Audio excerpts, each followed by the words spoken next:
My name is John Passfield, and I'm going to read from my novel, The Wright Brothers. Move it over here, I guess. Flight is Possible. And the topic of this video is Dayton and Kitty Hawk, or a longer title would be Dayton, Kitty Hawk, and Family. And again, if people don't know the Wright brothers, or at least beyond a few things about the Wright brothers, I'll read this passage from the back cover of the novel. It speaks about the myth of the Wright brothers, which is what drew me to them as a topic. What is the myth of the Wright brothers? The fairy tale of 1903, when the two human beings ignored their differences and created an invention that split human history into two eras, before and after the possibility of human flight? Or is it the grim post-1903 reality, when each brother struggled alone, an ocean between them, to promote their new invention in the face of hostility, indifference, ridicule, and disbelief? Or are both harmony and disharmony, chaos and control, the dark and light threads in the fabric of every human dream? So many myths are just positive and simple and not all that realistic. Icarus and Daedalus make wings, put them on their backs, and they fly. But the Wright brothers has that quality. Two brothers who work in a bicycle shop, invent a machine, get in it, and fly. That's very positive, very simple. But the other side of it is they were real human beings in the real world, and it wasn't easy, having invented the machine, trying to convince people that they had one while keeping the details secret, so that they would end up owning, by patent, those details and end up with a deal to actually produce the machine. So there's a grim reality that I liked that went along with the kind of idealized myth as well. Here's another version of the same ideas. It's printed inside the back of the novel. As of 1903, life looked like a fairy tale to the Wright brothers. The two worked in harmony as a single creative personality in order to perform one of the most amazing creative acts in the history of humankind: the invention of a machine which would lift man in the air in fulfillment of an age-old dream, human flight. However, by 1909, the fairy tale is turning into a nightmare, as circumstances forced the two brothers apart, one to Washington and one to France, in order to demonstrate the new wonder machine to the governments of two countries at the same time, as a means of protecting their patent secrecy. Facing a world of hostility, indifference, ridicule, and disbelief, each lonely brother, Wilbur and Orville, draws strength from the memory of the shared enterprise that led to the successful liftoff at Kitty Hawk on December 7th, 1903. So why disbelief and ridicule and so on? Well, around the turn of the century, 1900, there were predictions as to what might be invented in the 20th century, as the train and so on, and steamship had been invented in the 19th century. So that created an interest. And some very sincere people tried to invent the airplane, but it failed. So that led to ridicule and disbelief towards the Wrights. And then others were actually hoaxers and had drawn money, government money, or private investment money towards them, and then had kind of stalled and tried this and that, and it didn't work, and so on. So there was hostility and there was disbelief, all fueled, you might say, by the right need to keep secrecy until they'd secured the patent, the final patent, and a contract with somebody, the U.S. Army, they hoped, to build the Wright Flyer. So that's fascinating, very realistic story. I just want to mention a couple of things about the structure of the novel. I structured it this way: the Wright brothers as a single entity, thinking of themselves as we and us, in the first chapter. Wilbur alone in France in the second chapter, Orville alone in Washington in the third chapter, then back in the fourth chapter, the Wright brothers as we. And that three chapter cycle repeats through 16 chapters, with the Wright brothers finishing the novel. The other thing I would like to say is that I think of the human mind as having many levels of thought and many topics. So the topic we're going to do today is like Kitty Hawk, Dayton, Ohio, family, and so on. But there are other topics. The first flight, of course, the flight of 1909, the invention of the flyer, some of these early myths, such as Icarus and Daedalus, contemporary inventors who were not barking at their heels, they realized, because they were being scientific while the others weren't. But nevertheless, it was reported in the newspapers that others were close to achieving flight. So many, many layers of thought in their minds. Today we isolate just this topic, the Dayton, Kitty Hawk, and family. The other thing I would mention is this, that I pictured Wright as standing in the known and reaching out into the unknown. So what was the known for them? Well, the known was the bicycle shop in Dayton, Ohio, which was very successful. They only spent $1,000 in, say, 1896 to 1903 in inventing the airplane, but that was a lot of money to them, and it was their own money, no investors. They didn't want any, but so they had to stand on a financial rock, you might say. They were human as well. There were doubts and so on as they were working through this invention process. Well, the family, their sister Catherine, their father, Bishop Wright, their brothers, very supportive of them. So they were standing on something solid. The other thing I would say is I'm interested in writing novels about normal, ordinary people, And so many of the writing manuals say, well, you need conflict and so on. That leads to car crashes and shoot 'em ups and everything. Or it leads to just people who hate each other or don't get along. And I want to write about people who do get along. People who have a steady job, kind of a ritualized lifestyle of positive things that they do repeatedly. And can you write about that? Well, yes, you can. The Wright brothers are an example of that. So as I read about this, you'll see what some of the stability of the lifestyle was that gave the Wright brothers this rock they were standing on as they reached mentally into the unknown. So in a moment, then the reading of the actual words from the novel. Okay, well, we'll start at chapter 1 and we'll go consecutively, which I haven't done in other videos. Chapter 1, chapter 2, chapter 3, but I won't read all of the passages on this topic, Dayton and Kitty Hawk and family, from all of the chapters. I just want to give the flavoring of the novel, and then hopefully you'll enjoy reading the novel on its own. The other thing I would mention is that I put tags at the beginning of many of these segments that I'm going to read, and realize that there's many other thoughts in the Wright brothers as a single person and in Orville and Wilbur's minds in between these segments. So it's called discontinued narrative. You get a Heart and Hearth 1, and then you get Invention of the Airplane, all these other things. Then you come back to Heart and Hearth 2. And it's been, 3, 4, 5 pages. So these tags help the reader when you read every word in the novel. I also think that our minds have categories. My wedding X number of years ago. That's your tag, and then into memories of that wedding day. So anyway, this is chapter 1, the Wright brothers one, and it's page 4. Home, heart, and hearth. Home is warm bread and clean socks, fresh laundry and sand-free sheets. Home is father, Pop, sitting by the fireplace reading over the church reports, slashing with an angry pencil, working up ammunition for his ongoing battle with the Council of the Church of the United Brethren of Christ. Home is Catherine, Swiss Sturgeon, at her desk in the parlor, working on her lessons in ancient history, books spread out in front of her, turning to share a tidbit, peering over her glasses at her brothers, Ulam and Bubs, her nicknames for Orville and Wilbur, who are sprawled on the sofa, telling tales of the days of the antique gods, filling in the pauses in our discussions about drift and head resistance and resultant pressure, telling stories of Prometheus and Olympus, of Icarus and Daedalus, of Phaeton and the Chariot of the Sun, things that she thinks we might like to know about the ancient and persistent dream of human flight. Tales that take us to the library to load up on books about the Greek myths and the drawings of Leonardo.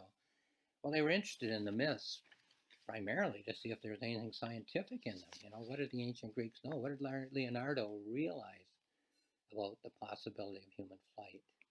But again, I'm just emphasizing this home life, this lifestyle on which they stood as they reached out into the unknown. Page 7. Kitty Hawk is cold. Home is warm. Kitty Hawk is damp. Home is dry. Christmas is coming, but we are determined that we will do both. We will make the world's first flight here at Kitty Hawk, North Carolina, and we will return home to Dayton, Ohio, and be with our father and our sister Catherine for Christmas. Without family, as Father says, but as often as he says anything else, you are alone. Well, it is December. There's later in the novel. There's much praise of Kitty Hawk in nicer weather, but it is sandbar out in the Atlantic Ocean, and so Kitty Hawk in these early chapters is cold. Dayton is warm. Page 9. Kitty Hawk is cold and damp, especially now in the middle of December. And sand at the cracks and wind at the door. But there's never any sacrifice, never any sense of being deprived in pursuit of success.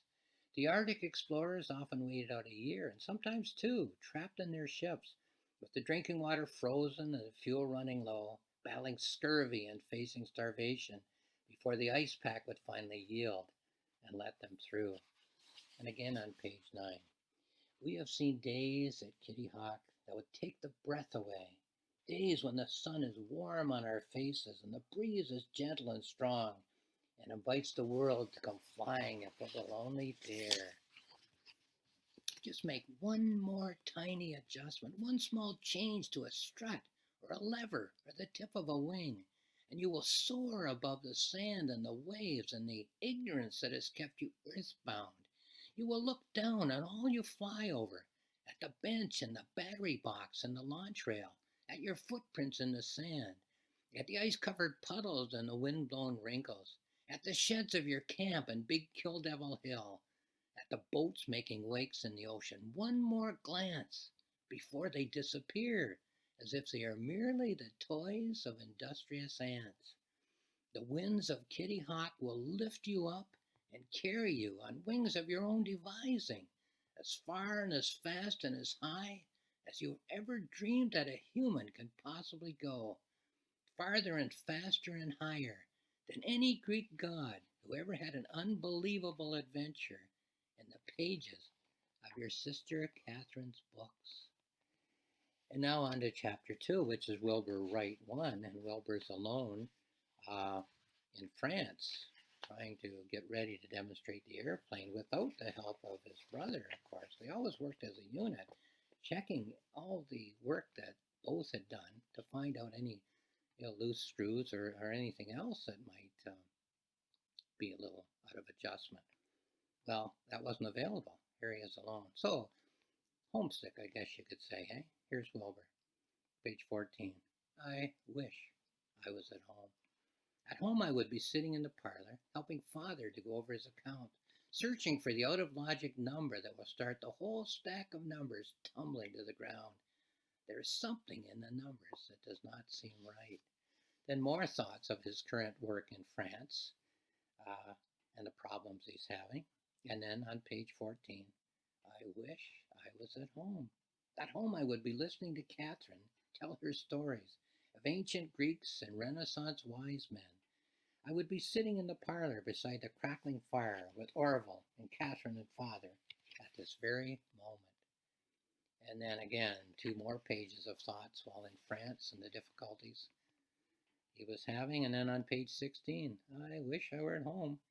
At home, Orville and I would be sitting on the trolley on the way to Huffman Prairie, not saying a word to each other, but knowing that we are thinking that we are the only ones on the trolley who know that the world's first successful flying machine is waiting in a shed at the next stop in the line. This is 1909 now that he's thinking.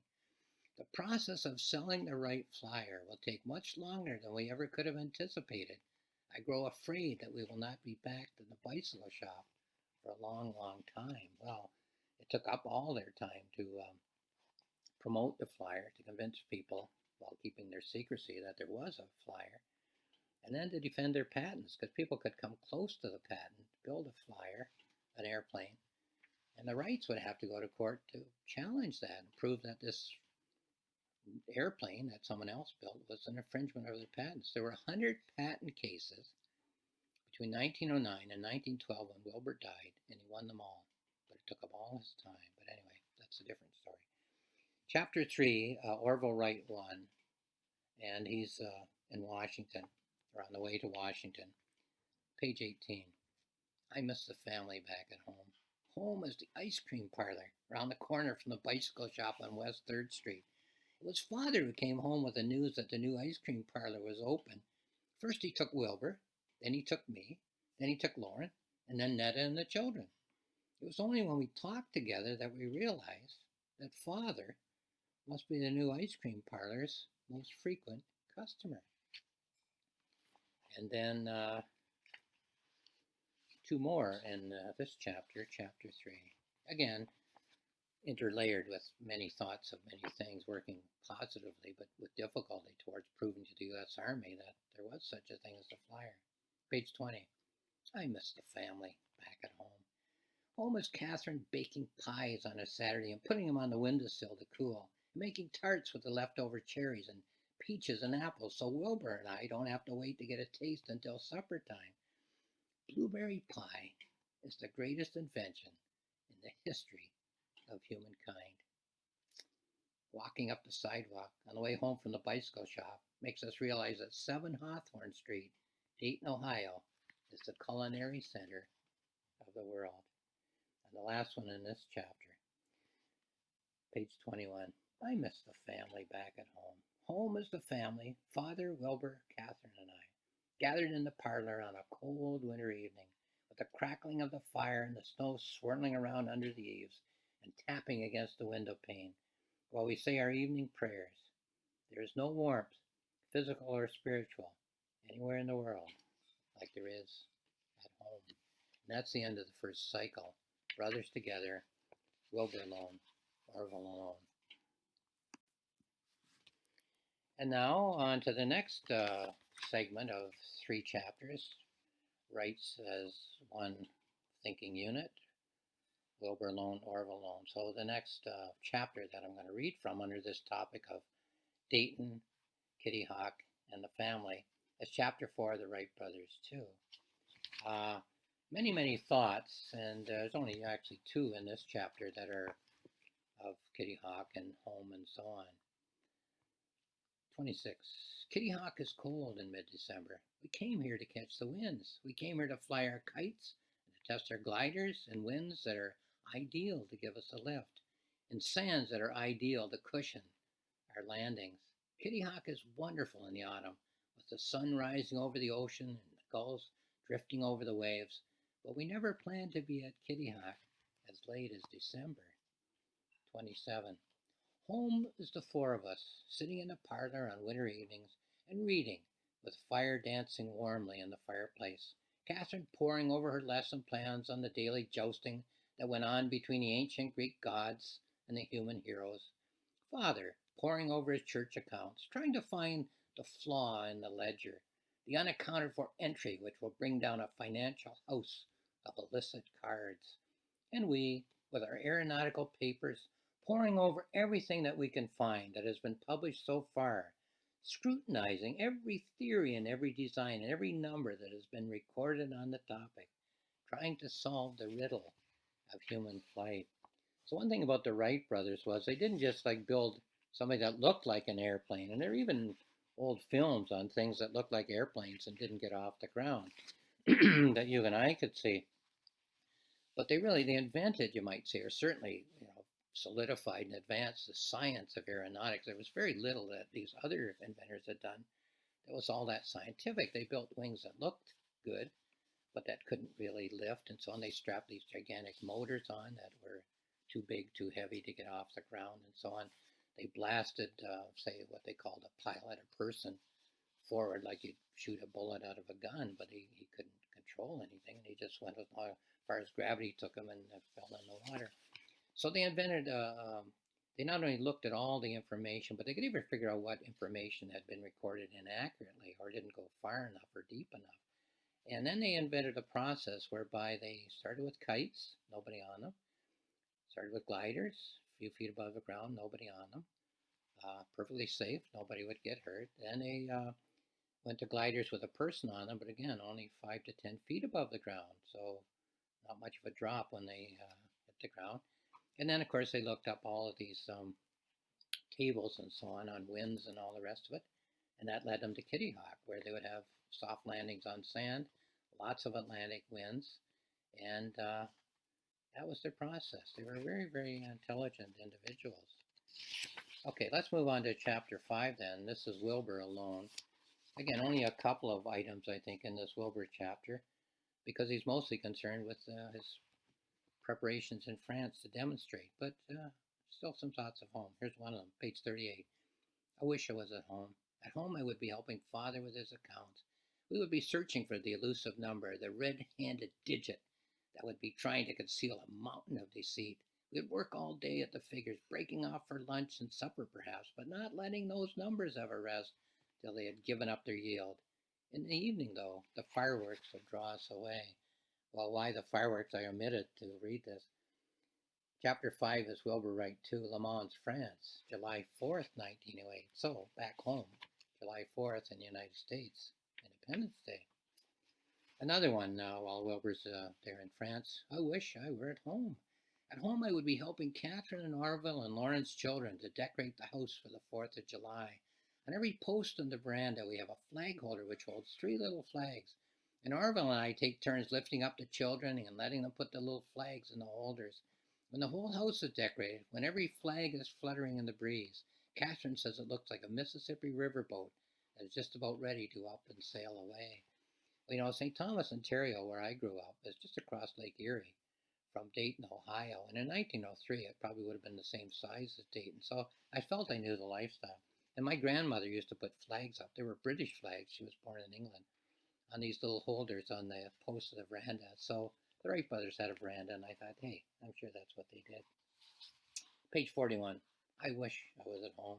There would be no nicer way to spend a day than for Orv and I to get our bicycles out and to pack a picnic lunch and to ride away out to the pinnacles where it all started. We would just lie back in the long grass and watch the hawks circle lazily in the updrafts.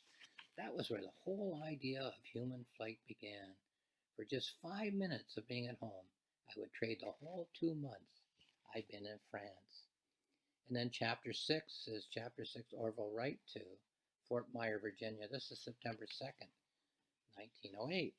And here's Orville amid many thoughts of getting the flyer ready to fly for the U.S. Army as a demonstration. Thoughts of home, page 44. I miss the family back at home. At home it would be Father on his rocker on the porch, Catherine in her wicker chair, and Wilbur and I lolling on the swing, dreaming up the most fantastic plans for something that has only been dreamed about for thousands of years. Practical plans for the nuts and bolts of a 1,000-year-old dream. So that's a nice image, eh? A 1,000-year-old dream. Icarus and Daedalus, Pegasus, the winged horse, and so on. But how about nuts and bolts? How about a dream that can actually get off the ground and fly? Page 46. I miss the family back at home. At home it would be tea time on the porch. The family rule of no reading while the tea and cake are being served. The agony of trying to break away from the friendly argument between Wilbur and I about the curvature of the wings, say, or about an equation for the amount of lift in our new design, to simply be civilized enough to say hello to a visiting neighbor. So they were obsessed, I guess you could say, with flying, and they spent every minute that they weren't working at the bicycle shop, or while they were working at the bicycle shop, every minute while they were home, between breaks for tea and saying hello to visitors, inventing the airplane in their minds. 47. I miss the family back at home. At home it would be our brother Lauren's children, dropping into the bicycle shop and admiring the new bicycles that have just arrived from the manufacturer. Maybe Wilbur and I taking them out for a quick spin, balancing them one at a time on the crossbars, cradled in our arms as we tour a few blocks of West 3rd Street. So, you know, all of those are items are loaded because, of course, the rest of the novel explains how, being bicycle mechanics, they realized that if man was going to fly, humans were going to fly, there would have to be balance. And, of course, the balance would come the same way a bicycle is balanced, with not the human leaning from side to side, but the human working controls that would constantly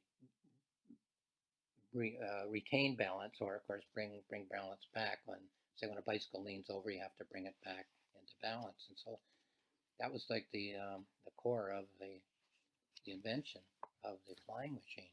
And that's the end of chapter 6. And now we go into chapter 7, the Wright brothers tree. Of course, Kitty Hawk, North Carolina, December 17th, 1903. So these are called iterative images. These are images that repeat. So what you're getting here is like new information about their lifestyle of the Wrights, but it's not changing. And that's the point. It's the bedrock, the lifestyle on which they could reach out into the unknown. There was something solid about the Wright brothers that allowed them to reach beyond the everyday. And in one of my notebooks, maybe not even the Wright brothers, because I like to write about sort of family rituals and social rituals, repeating lifestyle elements. Uh, and I said that the floor is what you stand on, but you don't spend a lot of time thinking about it. But hey, without a floor, what would you be standing on? And yet, if there's something wrong, and that's what so many novels, plays, films are built on, is that the floor that people are supposedly standing on isn't working, right? Brother against brother, father against son, mother against daughter, social group against social group. Well, that's fine. That's the kind of novel that these people want to write, and no harm in that. But if you want to write about like people who do have harmony in their lives and then reach beyond that to do something other than just sort of patch up the floor under their feet, then you write iteratively. You write of these repeating elements that keep us stable as we do other things than just patch up the floor we're standing on. So okay, this, as I think I said, is chapter 7, Wright brothers 3, page 52. Kitty Hawk is cold in mid-December, all right, but it's the finest place in the world to visit in autumn. Kitty Hawk has been home to us for 4 years during the gliding season.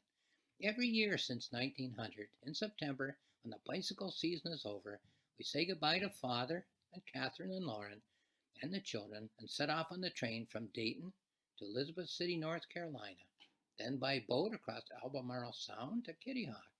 We have learned to bring everything we need. Kitty Hawk is a sandbar, and it is difficult to obtain here what is readily available in Dayton, Ohio. If we need parts for our gliders, we are forced to obtain them from home. Kitty Hawk is the best place we could find to practice our gliding. Kitty Hawk is the beach and the tumbling waves. Kitty Hawk is sand and wind and sun. Kitty Hawk is standing on Big Kill Devil Hill at sunrise and watch the sun lighting up the entire Atlantic Ocean. Page 52 again. Kitty Hawk is the people. The fellows of the life-saving station at Kill Devil Hills, who plunge into the Atlantic in all seasons and all weathers, whenever a shipwreck occurs. They have been good enough to come up here to the camp whenever we tack the red flag on the side of the shed to help us do our gliding. And Bill Tate, who took us into his house when we first came here and has been very helpful, showing us the ropes around here ever since. Who is postmaster, farmer, fisherman, and politician of Kitty Hawk, and who tries to do his day's work in 2 or 3 hours so he can spare the time to come over and help us fly our machines. Page 53. Kitty Hawk is sand. Acres and acres of wind-blown sand. The sea and the wind conspire to wash hundreds and hundreds of loads of sand ashore in heaps along the coast. There are 4 hills of sand near our camp, and they are perfect to launch our gliders from. The sand is a soft cushion for bumping landings. The sand is quite ubiquitous. It rattles on the windows and makes little piles as it seeps in through the cracks in the door. Well, of course, you can visit Kitty Hawk now. There's a museum there, Wright Museum, and I've been there, and they've stabilized the sand. But in the Wright's time, like the hills would shift and change, but there were always hills from which you could launch the gliders in any direction. 54. Kitty Hawk is the sunsets. Deep blue clouds all fringed with gold, and the clouds light up with all colors in the background. At night the moon lights up the sand as if it was day. You can read your watch by the starlight shining on the canvas of the tent. God's world is basic here. Out here there is just the sand and the sky and the ocean. Page 55. Kitty Hawk is birds. Buzzards, eagles, ospreys, henhawks and pigeons, mockingbirds and redbirds and brown thrashers and sparrows and wrens, watching them and wondering, noting their strengths and their weaknesses, noting which of them fares best in the buffeting winds. Eagles and hawks fare better in stronger winds than buzzards do. It has to do with the shape of the wings. Dihedral for the buzzards, anhedral for the eagles and the hawks. Seagulls skimming the waves. Sea chickens hopping about on one foot as they hunt on the beach. Standing outside the shed and watching an eagle flapping its wings far up in the distance. The world that they live in will soon be shared by man, by humans. Humans, we should say now. 56. For us, Kitty Hawk has been gliding. 4 years of theories and building and practice. 4 years of stretching seconds in the air.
So, on this topic of Dayton and Kitty Hawk and family, I like the support, say, the rock, as I say, on which they were standing as they reached out into the unknown. Uh, I could go on reading because it's in every chapter, and these are, again, not their primary thoughts or their main thoughts or their most conscious thoughts. That was the invention and flying of the airplane. But they're there, and so I put them in the novel. But I'm going to leave that topic in terms of the repeating chapters, and I'm going to jump to the very final chapter and just read a section that I'd like you to hear in this video. So we'll go to chapter 16, which is the Wright brothers 6. And I'll go to near the ending of that chapter. So it's page 128. Just want to make sure I get the page numbers right. And it's reflecting on what flight means. So the action of chapter 16 is the flying, the first flight of humankind, which I read in another video. But here are some of the thoughts deeper down in the mind, in the subconscious mind, if you will, of the Wright brothers as they, one brother only, but the Wright brothers as an entity, as a mental unit, I guess we can say, flying. Here are some of these thoughts. Our machine is a gigantic bird with wings as wide as the imagination can make them, with a future as encompassing as the thoughts of man have scope to develop the entire range of possibilities. Our machine is as beautiful as at the moment of its conception. Our machine is as beautiful as our original idea. Further down on 128, we know what we have accomplished. Excuse my voice. We have visited places of stress and strain and breaking points that others have not imagined. We have encountered whirlpools and eddies and cross currents of raging torrents and have kept our footing. We have explored the farthest reaches of science and mathematics, and pioneered the beginnings of aeronautics.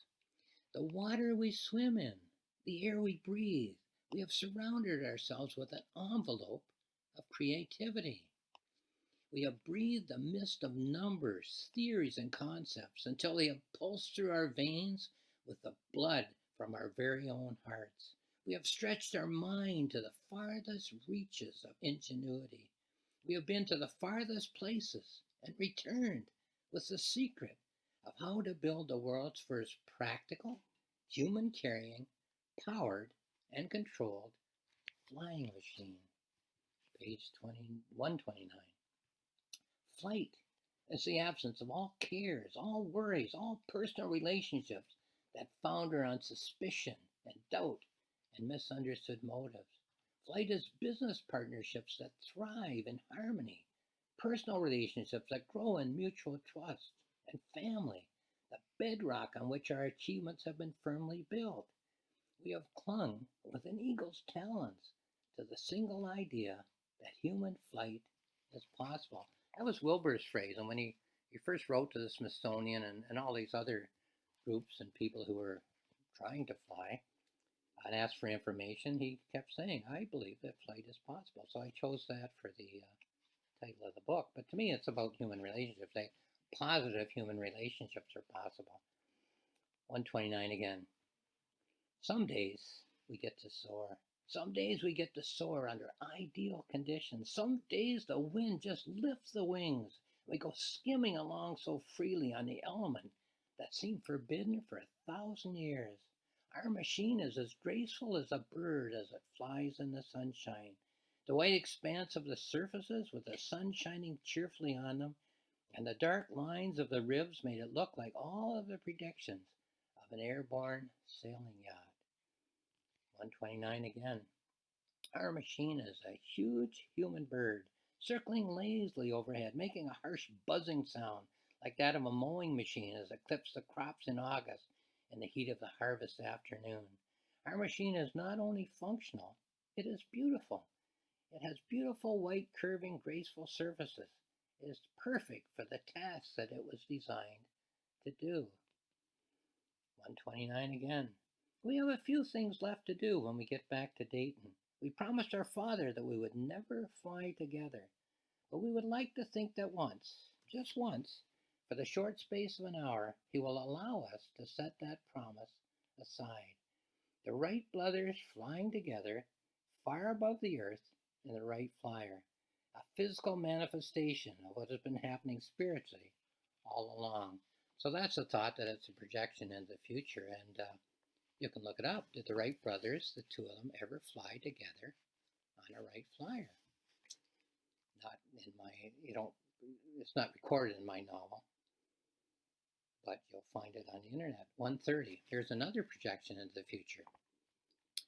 We'd also like to take our father, Bishop Milton Wright, of the Church of the United Brethren of Christ, up into the air just once to let him see how it feels for man to fly.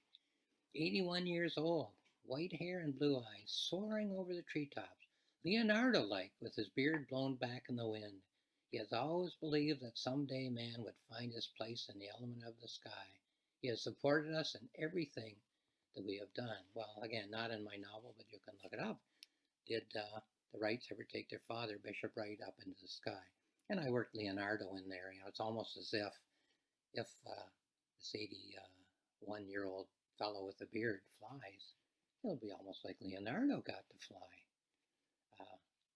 500 years after he drew his sketches and thought about flight? Okay, only a couple of more items, and then the novel will be done. 130. This is an echo of a passage in chapter 1. Very appropriate here, I think, at the end. Just make one more tiny adjustment, one small change to a strut or a lever or the tip of a wing, and you will soar above the sand and the waves and the ignorance that has kept you earthbound. You will look down on all you fly over, at the bench and the battery box and the launch rail, at your footprints in the sand, at the ice-covered puddles and the wind-blown wrinkles, at the sheds of your camp in Big Kill Devil Hill, at the boats making wakes in the ocean. One more glance before they disappear, as if they are merely the toys of industrious ants. And then again, on page 130, the winds of Kitty Hawk will lift you up and carry you on wings of your own devising, as far and as fast and as high as you ever dreamed that a human being can possibly go, farther and faster and higher than any Greek god who ever had an unbelievable adventure in the pages of your sister Catherine's books. Well, there's a few more passages having to do, of course, with the first flight, December 17th, 1903, but that's, 3 paragraphs from the end of the novel, what I just read. So, again, this was the everyday, routine, solid life of the Wright brothers, out of which came this earth-shaking, earth-changing, life-changing adventure. And I just want to wrap it up with a quotation and a couple of websites, and then that'll be this particular video.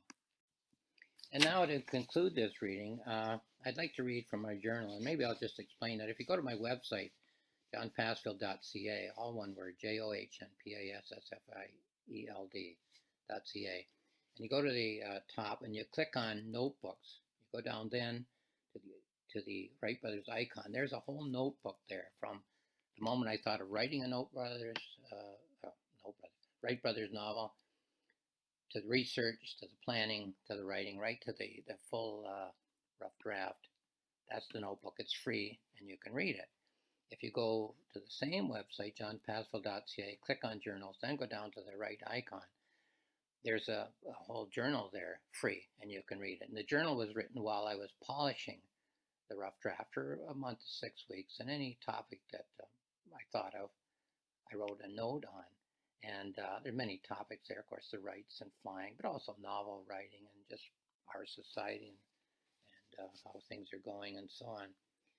But here's a comment that I'm going to read from the journal.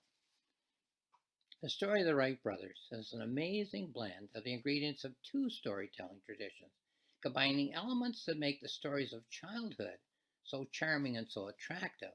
That's one tradition. And the gritty ingredients of the adult stories, in which contemporary characters are faced with the challenge of developing a positive response to the often bewildering complexity of the society that we inhabit in the 20th and 21st centuries. So a child's story and an adult story, a simple positive story and a very gritty, how do we solve these problems story. Of the 2 storytelling traditions, the fairy tale elements of the story are the most familiar. That one of the world's most astonishing innovations should have been provided for mankind by 2 bicycle mechanics who lived at home with their father and sister and who rode their bicycles each day to the bicycle shop in Dayton, Ohio, where they engaged in the process of inventing the world's first airplane, is an amazing story. It has humble, obscure heroes, the invention of a machine that divided the entire history of humankind into 2 eras, before the Wright brothers and after the Wright brothers. However, true appreciation of the wonder of the Wright brothers' contribution to the invention of controlled, human-piloted, powered flight was reserved for the detailed historical and aeronautical researches and studies of our own time. It is here, a century after the Wright brothers' accomplishment, that the mythical story of small-town bicycle mechanics astonishing the world was a feat as impressive as the boy Arthur pulling the sword from the stone, and the modern story of painstaking scientific research and development of problem, theory, experiment, and solution come together. Well, that's from my journal, and as I say, you can read that for free. So once again, I just mentioned a couple of websites. The novel is for sale on Amazon, and if you go to Amazon, you'll find it there in the price. Whoops. It's also available on my publisher's website, which is roxmillspress.com.